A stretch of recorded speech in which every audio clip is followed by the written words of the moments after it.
South ఇండియాలోనే అతి తక్కువ ధరలకే రత్నాలందించే ఏకైక సంస్థ 6JVR. హలో నమస్తే, నేను అశోక్.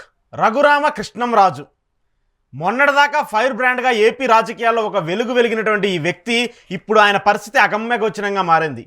ఆయన ఖచ్చితంగా పోటీ చేస్తారు ఎన్నికల్లో, ఏదో ఒక పార్టీ నుంచి, ఇటు టీడీపీ నుంచా, బీజేపీ నుంచా, జనసేన నుంచా అని అందరూ అనుకుంటూ వస్తుంటే ఒక్కసారిగా ఎవరు ఊహించిన విధంగా ఆయనకి ఒక షాక్ ఇచ్చాయి 3 పార్టీలు. నరసాపురం ఎంపీ టికెట్ ఆశించారు, కానీ ఎక్కడా కూడా ఆ టికెట్ని ఆయనకి ఇచ్చే దాఖలాలు కనిపించలేదు. సో అయితే ఆయన ఒక డెడ్లీ వార్నింగ్ ఇచ్చారు 3 పార్టీ నేతలకు. ఖచ్చితంగా నేను నరసాపురం నుంచే పోటీ చేస్తాను, నరసాపురం పార్లమెంట్ నుంచే నా పోటీ ఉంటుందంటూ కూడా ఇటు చంద్రబాబు నాయుడుకి, బీజేపీకి, పవన్ కళ్యాణ్కి కూడా ఒక వార్నింగ్ ఇచ్చారు రఘురామకృష్ణంరాజు గారు. రఘురామకృష్ణంరాజు గారు నెక్స్ట్ స్టెప్ ఏంటి? ఒకవేళ టికెట్ ఇవ్వకపోతే, ఇంకా ఆల్రెడీ టికెట్ ఇచ్చే పరిస్థితి లేదు, దాన్ని ఏమన్నా మార్పు చేసి టికెట్ ఇస్తే ఎలా ఉండబోతుంది, లేదంటే ఆయన నెక్స్ట్ స్టెప్ ఎలా ఉండబోతుంది? రఘురామకృష్ణరాజు ముఖ్యంగా గోదావరి జిల్లాలకు సంబంధించి, నరసాపురం నియోజకవర్గానికి సంబంధించి చాలా ఇంప్లిమెంట్ ఉన్నటువంటి నేత. ఆయన కేడర్ మీద ఆయనకి సంబంధించి అక్కడ ఒక బలం ఎక్కువగా ఉంటుంది. సో ఆయన ఇంపాక్ట్ నరసాపురంలో ఎంతవరకు ఉంటుంది, ఆ నరసాపురం పార్లమెంట్లో ఉన్నటువంటి 7 అసెంబ్లీ నియోజకవర్గాల్లో ఎలా ఉండబోతుంది, ఈరోజు ఇంటర్వ్యూలో డిస్కస్ చేద్దాం. ఇంటర్వ్యూలో నాతో పాటు పార్టిసిపేట్ చేస్తున్నారు పొలిటికల్ అనలిస్ట్ జీవేలం చారి గారు. చారి గారు నమస్తే. రఘురామకృష్ణరాజు గారు మీ మిత్రుడు, మీ ఆప్తమిత్రుడు, మీరు ఎప్పుడు ఎక్కువగా ప్రేమగా పిలుస్తూ ఉంటారు. సో ఏంటి, మీ మిత్రుడికి ఈరోజు టికెట్ రాలేదు, కుట్ర చేశారా? కుట్ర పూరితంగానే జరిగిందా, లేదంటే నమ్మించి గొంతు కోసారనాలా, లేదంటే తెలిసి కూడా మోసపోయాడనాలా? సో ముందుగా ఇది విచారించదగిన విషయం, విచారింపతగని విషయం రెండూ ఉన్నాయి.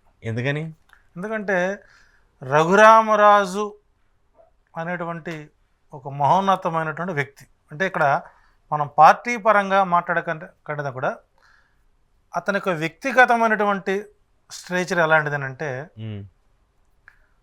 మంచి పలకరింపు, అత్యవసర పరిస్థితుల్లో ఆర్థిక సహాయం ఇవ్వాలి అంటే లేదు అని మాత్రం అనడు. ఎందుకంటే ఆ రాచరికపు లక్షణాలు పూర్తి స్థాయిలో పుణికి పుచ్చుకునే వ్యక్తి. ఓకే, ఎవరికి కూడా వ్యక్తిగతంగా హానికారి కాదు.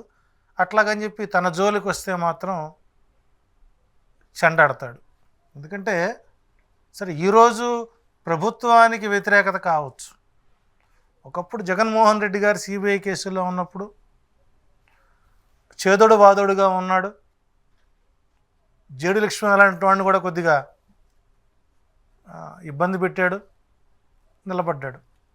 అయితే ఇక్కడ వ్యక్తిగత జీవితంలో ఆయనకి నాకున్నటువంటి పరిచయం ఎప్పుడు కూడాను గురువుగారు, ఆచార్య గారు అని ఒక సౌహృద భావంతో ఆయన ఇప్పటికీ కొనసాగుతున్నాడు. సో ఇక్కడ భావజాలాలు వేరైనా భావం ఒక్కటే అన్నట్టుగా మనకు చిరంజీవి సినిమా పాత ఒకటి ఉంది, పట్నం వచ్చిన పతివతల సినిమాలో రావు గోపాలరావు ఏం చేస్తాడంటే హోటల్కి వచ్చిన కస్టమర్ మసాజ్ చేస్తుంటాడు, మాలిష్. ఆ మాలిష్ చేసిన వ్యక్తి డబ్బులు ఇస్తాడు. ఆ మాలిష్ చేసే ముందు మనది ఎవరండా, నరసాపురం. అవునండి, నరసాపురం అనగానే ఊరు రాజులండి, చాలా గొప్పవాళ్ళండి, చాలా అందులో మన్నారు కూడా ఒకటి ఉందండి, మంచి విద్యావంతులండి అని కోరుతాడు. ఆ పొగడితే కూడా ఒక 10 రూపాయలు ఇస్తాడు. ఆ పోయి ఒక కోట తాగి వస్తాడు. తాగి వచ్చిన తర్వాత వర్షం మారిపోతుంది. అంటే ఎవడు పోసాడో వాడినే తిట్టాలన్నటువంటి చందం ఒకటి. సో ఇక్కడ రఘురామకృష్ణరాజు అనేటువంటి ఈ వ్యాపారవేత్త ప్లస్ విద్యావేత్త, మిశ్రమ రాజకీయవేత్త, ఎటు చూసినా కూడా ఆయన అన్ని వేత్తలు ఉన్నటువంటి ఒక వక్త. ఆయన కళాకారుడు ఉన్నాడు, నటుడు ఉన్నాడు, మంచి సాహిత్యవేత్త ఉన్నాడు, మంచి అనలిస్టు ఉన్నాడు. సో ఈ మధ్య ఏదో వ్యాకరణ శాస్త్రంలో గజాడ దాబాలు, పచ్చడి బద్దలు, ఏదో ఆయనకు ఇష్టం వచ్చినట్టుగా రొచ్చు బండలో పచ్చబండలో పెట్టాడు. సో ఏది ఏమైనప్పటికి కూడాను తోలుబొమ్మల ఆటలో కేతిగాడి పాత్ర అయిపోయింది ఆయనది. సరే, అందరూ వాడే పదం ఆటలో అరటిపండు, అది ఉపయోగించదగిన పదం కాదు, అది ఉపయోగించదగిన అటువంటి పెద్ద వ్యక్తులతో మాట్లాడేటువంటి మాట కాదు. తోలుబొమ్మలాటలో ఒక కేతిగాడి పాత్ర అయిపోయింది. మొట్టమొదటిగా 2 నెలలు తిట్టించుకోవడం, 5 ఏళ్ళు తిడుతూ ఉంటాం. అంటే ఈయన ఏ రంగంలోకి వెళ్ళినా కూడా చేరినప్పుడు ఉన్నటువంటి సామరస్యత చివరి దాకా ఉండదు. ఇక్కడ మొట్టమొదట 62 సంవత్సరాల వయసు, 40 ఏళ్ల నవయువకుడు మాదిరిగానే ప్రవర్తిస్తూ ఉంటాడు. మనసులో ఏది దాచుకోనటువంటి స్వభావం కాదు. అయితే ఆయనతో స్నేహం చేసినా, ఆయనతో ఏ డీల్ కుదుర్చుకున్నా చివరికి అందరూ ఇబ్బంది పడతారు అన్నదానికి వైసీపీలో చేరి రాజ్యసభ సభ్యుడిగా వెళ్ళి పార్లమెంటుకి, లోక్సభకి వెళ్ళి ఆ 2 నెలల తర్వాత వచ్చినటువంటి విభేదాభిప్రాయాలు ఏవైతే ఉన్నాయో ఇవన్నీ కూడా ఆయనకి ఒక పెనుశాపంగా మారాయని చెప్పచ్చు. ఉదాహరణకి 2014లో వైసీపీలో చేరారు, కట్ చేస్తే అక్కడ సీట్ రాలేదు. అక్కడ నుంచి మళ్ళీ బీజేపీలో చేరారు, అక్కడికి తర్వాత టీడీపీలో చేరారు. తిరిగి మళ్ళీ 2019లో నరసాపురం ఎంపీగా ఆయన పోటీ చేశారు. ఇక్కడ రాజు అనగానే ఒక రకమైనటువంటి భావం కలుగుతుంది. ఉదాహరణకు మన ఈ మధ్య నేను ఉండి వెళ్ళాను. అక్కడ పివి నరసింహరాజు అంటే ఆయనతోనే మాట్లాడుతున్నప్పుడు ఆ మాట, ఆ తీరు, ఆ దర్పం ఒరిజినల్ రాజులకు ఉంటాయండి. అయితే వాళ్ళు ఏంటంటే మేం చెప్పిందే వినాలి, మేము అనుకున్నది కావాలి, మేము అడిగింది ఇవ్వాలి. ఇప్పుడు ఆయన అడిగింది ఏంటి, లోక్సభలో ఓ ప్రధానమైన పాత్ర ఆయనకి ఇమ్మని అడిగారు. దానికి జగన్మోహన్ రెడ్డి గారు విజయసాయి రెడ్డి గారికి, మిథున్ రెడ్డి గారికి ఇవ్వడం జరిగింది. క్లాష్ అది అసలు గొడవ కారణం అది అనుకుంటున్నాను, నాకు తెలుసు. అంటే నాకున్నటువంటి ఇన్ఫర్మేషన్ అక్కడ ఆయన ఈగో హర్ట్ అయింది. ఆ ఈగో హర్ట్ అయినప్పుడు ఏవో 2-3 చోట్ల నోటితోల మాటలు ఉంటాయి కొన్ని, ఆ మాట్లాడతాం చివరికి ఆయనకి గోచి ఊడే పరిస్థితికి వచ్చింది. సరే గోచి అది అన్నీ ఊడుతున్నాయి, అన్ని గతంలో జరిగిన వాటి. ఇప్పుడు పరిస్థితి ఏంటి, ఇప్పుడు ఎలా ఉండబోతుంది? ఇక్కడ ఇకనికి బీజేపీలో సీట్ ఇస్తారనేటువంటిది అసంభవం. టీడీపీలో ఇస్తారు అన్నది క్వశ్చన్ మార్కు. ఇక జనసేన అంటావా, వారి సీట్లకు వారికే దిక్కు లేదు. ఈ రోజున మచిలీపట్నంలో ఆయన పోటీ చేస్తాడో లేదో తెలియదు, ఇంకెవరికి ఇస్తారో తెలియదు. అయితే ఇక్కడ పాపం ఆయన అడిగాడు, విజయనగరం సీట్ ఆయనకి ఇవ్వచ్చు. ఏ మాటకు ఆ మాట, విజయనగరం కాస్త రాజుల ఏరియా కాబట్టి కొంత సపోర్ట్ ఉంటుంది. కానీ అందుకు కూడా ఆయన పనికిరాని స్థితిలో తయారు చేశారు. అంటే ఇప్పుడు ఆయన లేదు, నేను నరసాపురం దాటి వెళ్ళనని చెప్పేసి ఆయన ఏదో మాట్లాడారని కూడా చెప్తున్నారు. ఇక ఉన్న ఆప్షన్ ఒకటి ఎక్కడంటే కాంగ్రెస్ పార్టీ ఒక ఆప్షన్ ఉంది. చూడండి, ఇప్పుడు ఈ మధ్య అన్ని అప్పుడు కొన్ని ఛానల్స్ ఆయన్ని ప్రతిరోజు గంటల తరబడి ప్రెస్ మీట్లు పెట్టించి ప్రభుత్వాన్ని తిట్టించి అతనిలో ఉన్నటువంటి నిద్రాణమై ఉన్నటువంటి కళాఖండాలు మొత్తాన్ని కూడా ఎక్స్పోజ్ చేసి చివరికి ఎండిపోయినటువంటి కొమ్మను ఇరిచినట్టు అతల బారేశారే. అది ఇప్పటికీ ఆయన తెలుసుకోలేకపోవడం ఆయన రాజకీయ అజ్ఞానానికి కారణం. కారణం ఏంటంటే, నువ్వు ఒక పార్టీలో చేరి నీ సొంత ఇమేజ్తోనో లేకపోతే జగన్మోహన్ రెడ్డి గారి యొక్క స్వీపులోనో నువ్వు గెలిచినప్పుడు నీవు ప్రభుత్వానికి అధినేతకి విధేయుడై ఉన్నప్పుడు మీకుండేటువంటి గౌరవం, మీకు కావాల్సినటువంటి పదవులు అందుతాయి. రాజు వడ్డించేవాడు మనడైనప్పుడు మనం ఊరి చివరి కూర్చున్న మన దగ్గరికి వస్తాయి. ఇక్కడ ఓపిక, సహనం ఈ రెండూ లేనటువంటి వ్యక్తి ఎవరన్నా ఉన్నారంటే దట్ ఈజ్ రఘురామరాజు. ఇక్కడ రాజు వడ్డించేవాడు మనోడైనా ఇక్కడ ప్రాబ్లం ఏంటంటే మన దాకా వచ్చేలోపు మొత్తం లాగేసుకుంటున్నారు కదా ముందున్న, అది వాళ్ళ బాధ. అంటే ఇక్కడ ప్రతి పార్టీలోనూ, ఒక వైసీపీలోనే కాదండి, ప్రతి పార్టీలోనూ కార్యకర్తలందరూ కష్టపడి జెండాలు మోసి ఓట్లేసి గెలిపిస్తే పై స్థాయిలో వాళ్ళు, గ్రౌండ్ వర్క్ చేయని వాళ్ళు, ఎప్పుడూ గ్రౌండ్లోకి తిరగని వాళ్ళు నాయకులై చలామణి అవుతుంటారు. కానీ ఇక్కడ వైసీపీ పార్టీలో పేషెన్సీని ఎక్కువగా పరీక్షిస్తారు. ఒక కార్యకర్తకి పేషెన్సీ ఉందా లేదా? ఇప్పుడు సపోజ్ చూడండి, నేను స్థానాలు మారుస్తున్నాను, ఒక 50 మందికి నేను పదవి నుంచి తప్పించి వేరే వాళ్ళకి ఇస్తున్నాను అన్నప్పుడు కొంతమంది తొందరపడి బయటకు వెళ్ళిపోయారు. ఉదాహరణకి ఎగ్జాంపుల్ ఎవరంటే కోటరెడ్డి శ్రీధర్ రెడ్డి, మేకపాటి, ఉండవల్లి శ్రీదేవి, వసంత కృష్ణప్రసాద్, ఇట్లా కొంతమంది. వీళ్ళు ఎవరంటే పేషెన్సీ లేని వాళ్ళు. పేషెన్సీ ఉండదు, పిలిచి మాట్లాడేవారికి ఆగలేరు, కానీ వారికి అన్నీ వారి దగ్గర రావాలి.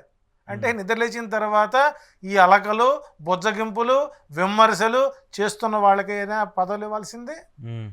కాబట్టి నువ్వు ఎంపీ అయ్యావు, 2 నెలల పాటు సవ్యంగా ఉన్నా, నీకు 3 నెలల నుంచి ప్రభుత్వంతో విభేదాలు, సొంత ఇంటిలోనే నువ్వు కలహాలు పెట్టుకొని ప్రతిరోజు రచ్చబండ పెట్టి ప్రభుత్వాన్ని తిరగడం వల్ల నీకు వచ్చినటువంటి లాభం ఏంటి? నువ్వు కోల్పోయినటువంటి నష్టం ఏంటి? ఆర్థికంగా దెబ్బతిన్నావు, ప్రాపర్టీ పరంగా దెబ్బతిన్నావు, పరువు పరంగా దెబ్బతిన్నావు.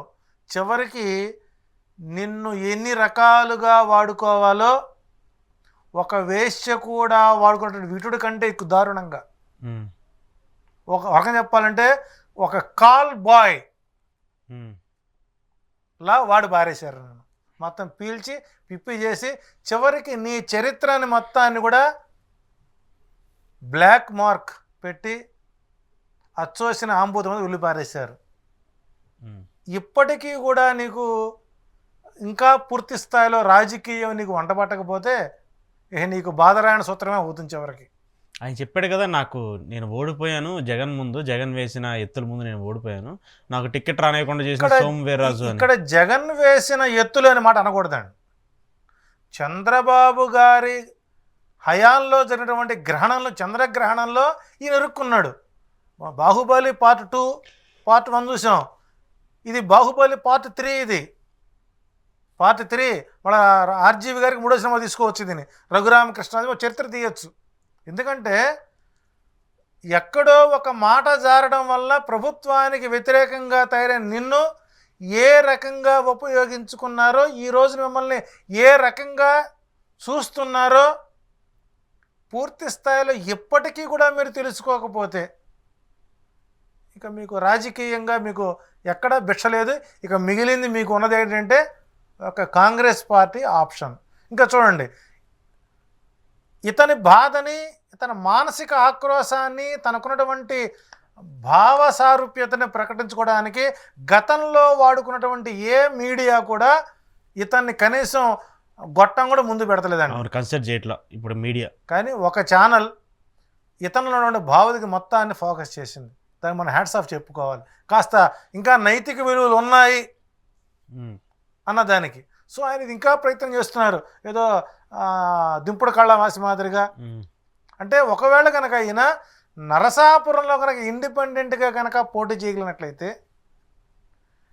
గెలుస్తాడని ఇతనే గ్యారెంటీ ఇవ్వలేను, కానీ టీడీపీ అభ్యర్థి, బీజేపీ అభ్యర్థిని మాత్రం ఓడించడానికి మాత్రం గట్టి కృషి చేస్తాడు. ఏంటి మీరు పదే పదే కాంగ్రెస్ అంటున్నారు, కాంగ్రెస్లోకి ఏమైనా చేరే అవకాశం ఉందా? అంటే ఇంకా ఆప్షన్ అదే కాబట్టి. లేదు, ఇప్పటికైనా అద్వైతం బోధపడితే, ఎందుకంటే అద్వైతం అనేటువంటిది ఒక అపార్ట్మెంట్ లాంటిది. అపార్ట్మెంట్ మనదే, మన పేరుతో ఫ్లాట్ ఉంటుంది, కానీ ఎదురు గోడేమో జనసేన వాళ్ళది, పక్క గోడేమో టీడీపీ వాళ్ళది, పై గోడేమో స్లాబ్ ఏమో బీజేపీ వాళ్ళది.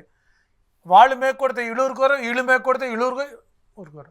కాబట్టి అద్వైతం ఇంకా బోధపడినట్లయితే ఇంతటన్నా నువ్వు సైలెంట్గా ఉండి, పరిజ్ఞానం చేసుకుని, మౌనంగా ఉండి, భవిష్యత్తులో మళ్ళీ ఏదైనా సరే నీవు వైసీపీ గూటికి చేరాలి అనే ఉద్దేశం కనుక ఇప్పటికైనా నీకు బోధపడితే, జగన్మోహన్ రెడ్డి గెలిచే పరిస్థితిలో లేదని చెప్పేసి 3 పార్టీలు చెప్తుంటే మీరు మళ్ళీ వైసీపీలో రమ్మంటారేంటండి బాబు? నరసాపురం వైసీపీ అభ్యర్థి గెలుస్తాడు. ఎంపీగా ఆమె లేడీ ఉంది, ఆమె గెలుస్తుంది. కారణం అంటే ఒకవేళ కనుక బీజేపీ కనుక రఘురామకృష్ణరాజు కనుక ఇచ్చినట్లయితే మంచి టైట్ ఫైట్ అయ్యేది. ఓకే. ఎందుకంటే ఎంతైనా రాజు రాజే, ఆ మగుటాన్ని మనం ఎవ్వరి తీలేం. ఆయన విగ్గురాజన్నా ఏ రాజన్నా అవన్నీ మనం అవహేళన మాట్లాడొద్దండి. ఆయన బ్యాంకులు డబ్బులు ఎగ్గొట్టాడో మనకు సంబంధం లేదు, ఏ బ్యాంక్ ఇచ్చిందో మనకు సంబంధం లేదు, అవన్నీ మనం పేపర్ మీద చూస్తాం. ఆ లెక్కన డబ్బులు కొట్టి ఎంతమందికి సీట్లు ఇవ్వలేదు. కాబట్టి ఇక్కడ ఇప్పటికీ చంద్రబాబు గారి యొక్క రాజకీయ పరిజ్ఞానము ఇప్పటికీ ఆయన బోధపడకపోవడమే ఆయన రాజకీయ అజ్ఞానానికి ప్రధాన తార్కాణం. ఓకే. సో కాబట్టి రఘురామకృష్ణరాజు గారికి రాజకీయ సమాధి చేసింది ఏదనంటే ఈ కూటమి వల్ల ఇబ్బంది వచ్చింది. ఆయన మాట అన్నాడు, నేను ముఖ్యమంత్రిని, నేను రాష్ట్రపతిని నియమిస్తాను, నేను ప్రభుత్వాలను శాసిస్తాను, నేను గొప్ప వాడిని చెప్పుకున్నాను, నువ్వు నాకు సీటు ఇప్పించలే, నువ్వేం పోలవరం కడతావా అన్నాడు. ఆ మాట ఒక్క జాలతో రాదు చంద్రబాబు ఆత్మహత్య చేసుకోవడానికి. అవునా కదా? నిజమే. అవును. మీరు ఇంతకాలం నాతో పాటు ఉండి నాకు అన్ని చేసిన అన్ని రకాలుగా వాడుకునే లైక్ దట్ కాల్ బాయ్ అంతకంటే దారుణంగా వాడుకున్నారు పాపం ఆయన. రోజుకు ఒక గంట, వాళ్ళొక గంట, వీళ్ళొక గంట, వీళ్ళొక గంట, 3 గొట్టాలు పెట్టి గంట సేపు వాడుకున్నారే. ప్రభుత్వాన్ని తిట్టకుండా చేశారే.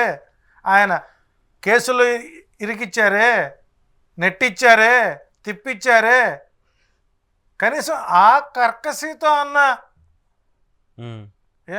ఫైనాన్స్గా లేనోడేం కాదుగా. అవును. ఆర్థిక పరంగా నరసాపురం సీడిస్తే 7 ఎమ్మెల్యేలను గెలిపించుకొని వచ్చేవాడుగా. అవును. అంటే ఇక్కడ తేలు కుట్టితే అందరు దొంగలు అన్నట్టుగా ఆడిస్తారేమని చెప్పి ఈయన, ఈడిస్తాడని చెప్పి ఈయన ఇస్తాడేమని ఈయన, 3 స్తంభాల ఆటలో ఈయన 4వ స్తంభం అయిపోయి పూర్తి స్థాయిలో కాళ్ళు నరికి పారేశారు. ఒక రకంగా చెప్పాలి, నడువులు ఎరగొట్టారు అనుకోండి. పూర్తి స్థాయిలో వాడుకొని చెరుకు రసం తీసి పిప్పిబడి పారేసినట్టుగా రఘురామకృష్ణరాజుని ఈ రోజున నడి బజార్లో గుడ్డలెప్ప తీసి నుంచోబెట్టారంటే అందుకు కారణం ఈ మాయా కూటమే ప్రధాన కారణమైంది. కాబట్టి ఫస్ట్ ఆప్షన్, ఫైనల్ ఆప్షన్ ఆయనకుంది కాంగ్రెస్ పార్టీ. వాళ్ళు ఎవరు పిలిచినా రాయ్ అంటారు. ఇండిపెండెంట్గా చూడండి, ఆయన ఇన్ని మాట్లాడుతున్నాడా, ఎక్కడా కూడా మోడీని ఎక్కడో మాట అంటలేదు. అవును, మోడీని అనట్లేదు. అవసరమైతే నేను ఇండిపెండెంట్గా పోటీ చేస్తాను అంటున్నారు, కానీ మోడీని అనే ధైర్యం చేయట్లేదు. అంటే వెనకున్నటువంటి బ్యాక్గ్రౌండ్ కేసులే ఉన్నాయి, ఇబ్బందులు వస్తాయి. ఇప్పుడు మోడీ ఆడేటువంటి గేమ్ ఏంటి? చంద్రబాబు కేసులు ఉన్నాయి, మన చిన్నబాబు కేసులు ఉన్నాయి, మన రాజుగారికి కేసులు ఉన్నాయి, ప్రస్తుతం సోకాల్డ్ ఎవరైతే బీజేపీలు పోటీ అందరికి కేసులు ఉన్నాయి. సో కాబట్టి ఆంధ్రప్రదేశ్ మీద బీజేపీకి అంత ఆశ లేదు, ఎవరొచ్చినా పాతిక వాళ్ళకే. అందుకని జగన్ మీద కూడా కేసులు ఉన్నా కూడా జగన్ తిట్టట్లేదు, మోదీని తిట్టలేదు. ఆయన ఎన్డీఏ కూటమి గెలుస్తుంది అన్నాడు, మంచిది, ఆంధ్రప్రదేశ్ గెలుస్తుందని చెప్పలేదుగా, ఎక్కడ డికోడ్ చేయలేదు.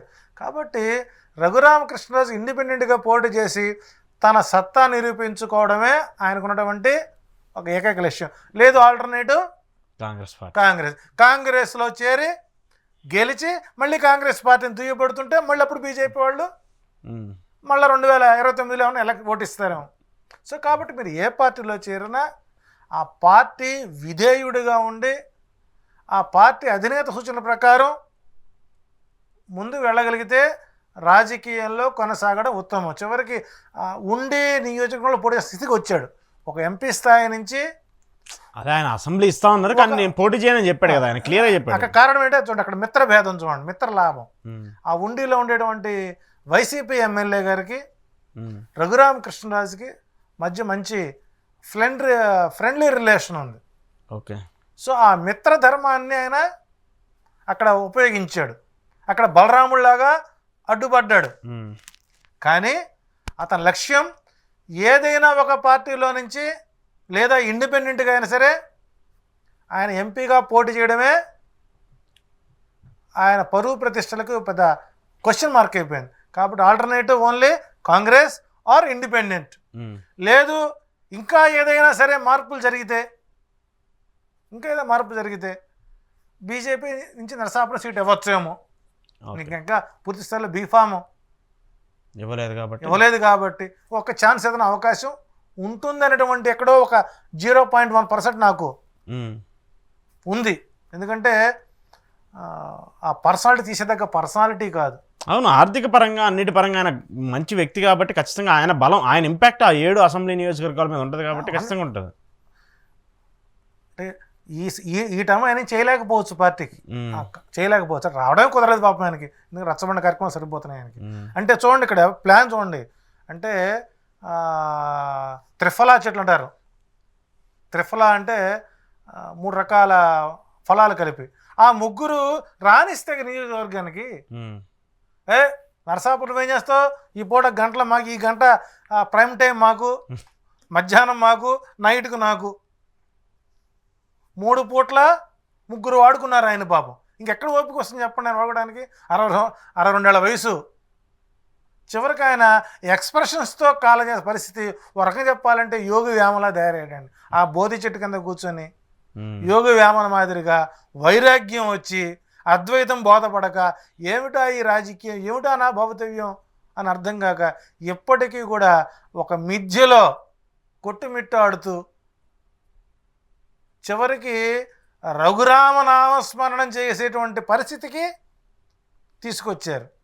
సో కాబట్టి ఆ రాముడు అనుగ్రహంతో, ఆ నమో అనుగ్రహిస్తే బహుశా నరసాపురం సీట్ ఎక్కడో ఒక పిన్ పాయింట్, పట్టు వదలని విక్రమార్కుడు మాదిరిగా, బేతాళుడు ప్రశ్న మాదిరిగా ఇంకా నినవిస్తున్నారు. నేను నరసాపురంలోనే పోటీ చేశాను, ఎక్కడో ఒక ఆశ ఉంది, దింపుడు కళ ఆశ. అది ఏంటనేది మనకు మిణుగురు పురుగు మాదిరిగా ఉంది కాబట్టి ఎక్కడో ఒక చోట ఆయనకి గట్టిగా పట్టుకుంటాడు, నరసాపురాన్ని సాధిస్తాడనే విశ్వాసం ప్రగాఢంగా ఉంది. ఆల్ ద బెస్ట్ రఘురామరాజు గారు. మీరు పట్టువదల విక్రమార్కుడు మాదిరిగా మీరు ప్రతిరోజు గతంలో మాదిరిగానే ఇవ్వాల్సింది ఇవ్వకపోతే ఆయన దగ్గర సీక్రెట్స్ ఉన్నాయంటే చంద్రబాబు గారికి సంబంధించి, అర్థమైపడతాయి, పవన్ కళ్యాణ్ గారికి సంబంధించి. ఒకటి రఘురామరెడ్డి గారి నోట్లో మాట దాగదు, ఆడదాని నోట్లో ఆవు కింద నాన్న ఎటగా నాందో రఘురామరాజు గారి నోట్లో నువ్వుల గింజ కూడా నానదు. డెడ్ లైన్ పెట్టారు, ఉగాది వరకు డెడ్ లైన్. ఉగాది రోజున రఘురామ పంచాంగం మొత్తం బయట పెడతాడు. ఆ పెడతాం కూడా సక్రమ పద్ధతిలో, మంచి యాంగిల్లో, మంచి స్ట్రాటజీగా ఉపయోగిస్తాడు. చూడండి, బహుశా వాళ్ళు వదిలిన, వాళ్ళు కొనుక్కున్న బుల్లెట్టే వాళ్ళకి గుచ్చుకుంటుంది, వాళ్ళకి దిగే విధంగా రఘురామరాజు గారు కొత్త నటనా కౌశల్యాన్ని మనం త్వరలో ఉగాదిలోపే చూడబోతున్నాం. రఘురామకృష్ణరాజు గారు, మీరు పట్టు వదలని విక్రమార్కుడు మాదిరిగా, బేతాళుడు మాదిరిగా మీరు అవసరమైతే నరసాపురంలో మీరు నిలబడాలి, బీజేపీ అభ్యర్థిని ఓడించాలి, మీ యొక్క పంతాన్ని నెగ్గించుకోవాలి. అల్టిమేట్గా వైసీపీ విజయానికి మీరు సహకరించండి. మళ్ళీ మీరు వైసీపీలోకి ఎలా రారో మేము చూద్దాం. మరి ఆయన వైసీపీ తర్వాత సంగతి. మరి పాపం ఆ బీజేపీ వాళ్ళు, టీడీపీ వాళ్ళు ఏమన్నా అవకాశం ఇస్తే, ఇక్కడ మనిషి యొక్క బలహీనతని ఏ రకంగా వాడుకోవాలో ఆ రకంగా వాడుకున్నారండి. ఇక్కడ కావాల్సిన వాడిని జగన్మోహన్ రెడ్డిని తిట్టే వాళ్ళని దగ్గర తీశారు, ఆ తిట్టే వాళ్ళకి చివరికి సీట్ లేకుండా చేశారు. సో రకంగా చెప్పాలంటే ఈసారికి నా అదృష్టవంతుడితో కలిసినటువంటి దురదృష్టవంతుడు. చూద్దాం మరి దాంట్లో ఆయన ఏమైనా బీజేపీ చేంజెస్ చేసి ఆయనకి సీట్ ఇస్తుందా ఒకవేళ, లేదంటే ఆయన ఇండిపెండెంట్గా ఏమైనా పోటీ చేసే అవకాశం ఉందనేది కూడా చూడాలి. థ్యాంక్ యూ చారి గారు. ఇది ఈరోజు చారి గారితో రఘురామకృష్ణరాజు గారి ఎపిసోడ్కి సంబంధించి స్పెషల్ ఇంటర్వ్యూ. చూస్తూనే ఉండండి ఈహా టీవీ.